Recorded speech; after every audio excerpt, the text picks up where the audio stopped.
El Reino Unido. Primero fue noticia por su polémica estrategia frente a la pandemia. Esto fue en marzo. Al mes siguiente, el país volvió a tomar relevancia en el panorama internacional, pero esta vez fue por la cantidad de víctimas por coronavirus.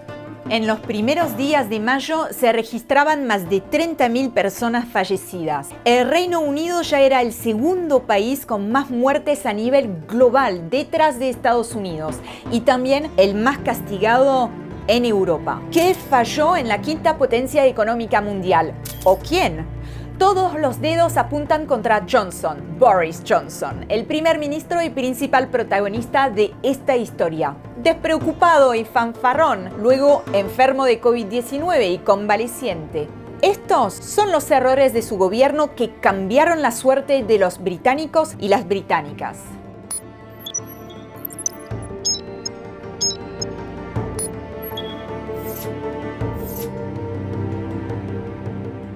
El 12 de marzo, el Ejecutivo británico marcó el rumbo a seguir frente a la pandemia. La estrategia consistía en dejar que el coronavirus circule, con restricciones mínimas, principalmente para los más vulnerables. Y eso hasta alcanzar la llamada inmunidad de grupo o de rebaño. Pero, ¿qué es esto? That's a situation where the majority of the population are immune to the infection. And the only way of developing that in the absence of a vaccine is for the majority of the population to become infected. Para que la sociedad se inmunice, el máximo asesor científico del Ejecutivo, Patrick Vallance, consideró que un 60% de la ciudadanía tendría que contraer el COVID-19. Son más de 40 millones de personas. Entonces, a diferencia de China, por ejemplo, o de Italia, el Reino Unido no trataría de evitar el contagio, sino que buscaría reducir el pico de la epidemia, aplanar la curva, o según la versión del primer ministro británico Boris Johnson, squash that sombrero. La estrategia muy osada del sombrero aplastado tiene un costo alto que se mide en vidas humanas. De hecho, el primer ministro advirtió a la población: Many more families are going to lose loved ones before their time.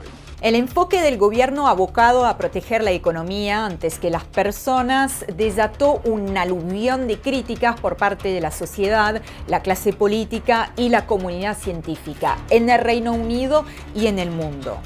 Recordemos que Boris Johnson, Bojo como le dicen, llegó al gobierno en julio de 2019, en pleno divorcio con la Unión Europea. Asumió como el hombre que puede con el Brexit después de meses de escollo en las negociaciones con Bruselas. Seguramente muy lejos de imaginarse que el éxito o el fracaso de su gestión se definiría con una crisis aún mayor. Frente al coronavirus, el primer ministro quiso ser el mismo dirigente al que ya tenía acostumbrados a los británicos y las británicas. Optimista, voluntarista, irreverente, exagerado. ¿Rey o bufón? I was at a hospital the other night where I think there were actually a few coronavirus patients, and I shook hands with everybody.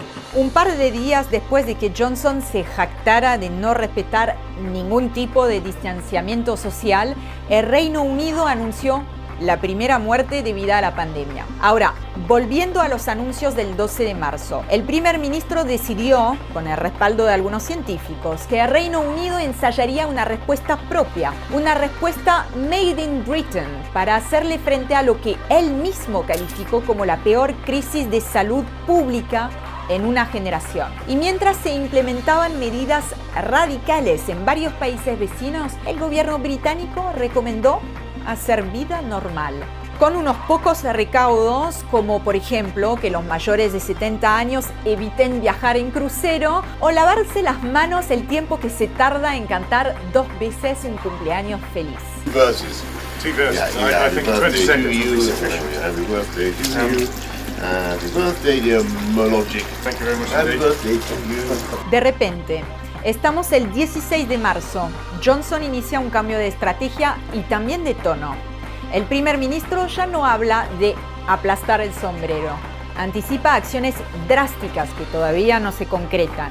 Pide a los británicos y las británicas que eviten los contactos y desplazamientos no esenciales y que teletrabajen siempre que sea posible.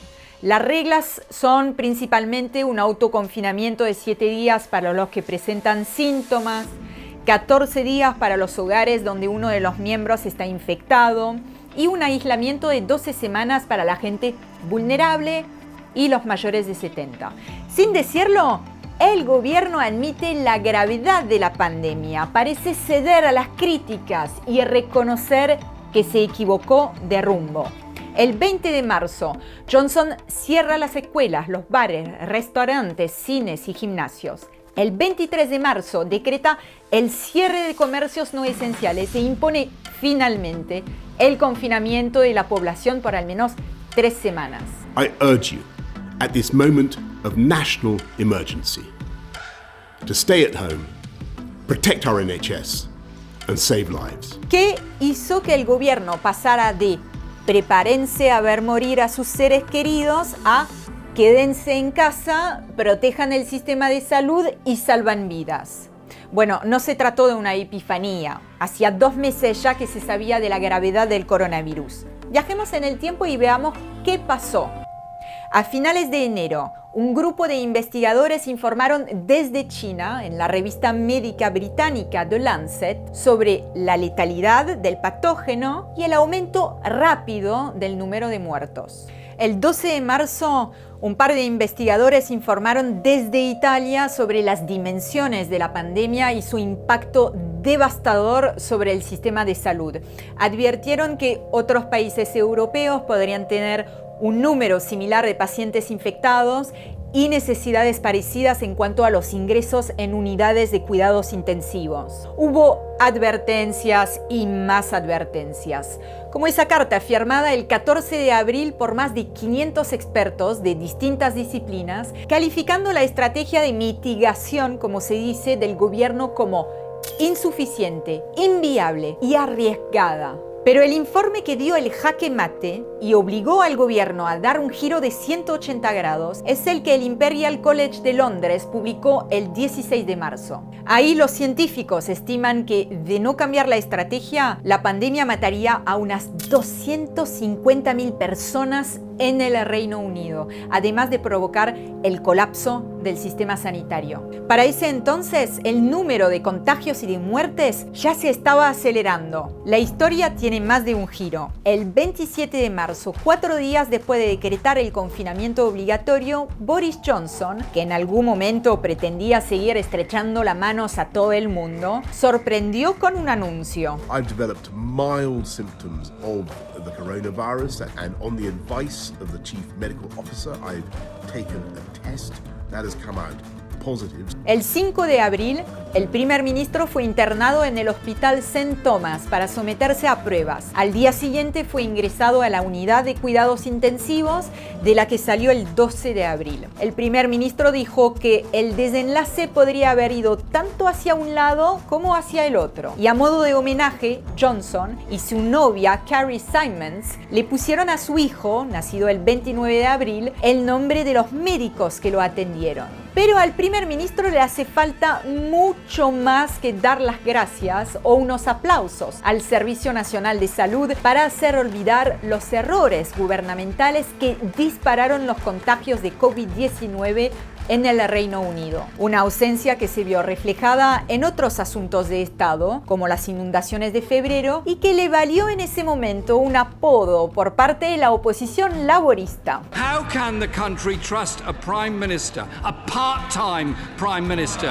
Además, según el diario conservador The Sunday Times, el gobierno ignoró las advertencias de los científicos sobre la gravedad de la crisis que se avecinaba y los llamados para preparar el sistema sanitario. Y ese es un punto clave. Fíjense que la Asociación Médica Británica, la Asociación de Doctores de Reino Unido, el Real Colegio de Enfermería, todos denunciaron la escasez de equipamiento de protección para el personal médico y enfermero. En el país, más de 100 trabajadores y trabajadoras de la salud murieron por coronavirus. Hablemos también de los tests. Muy pocos, demasiado tarde. Hasta el principal asesor científico del gobierno, Patrick Vallance, admitió a mediados de abril que las pruebas de coronavirus deberían haberse intensificado más rápidamente. Tarde. Y así es como Boris Johnson se sumó al selecto club de dirigentes políticos como Donald Trump en Estados Unidos o Jair Bolsonaro en Brasil, que negaron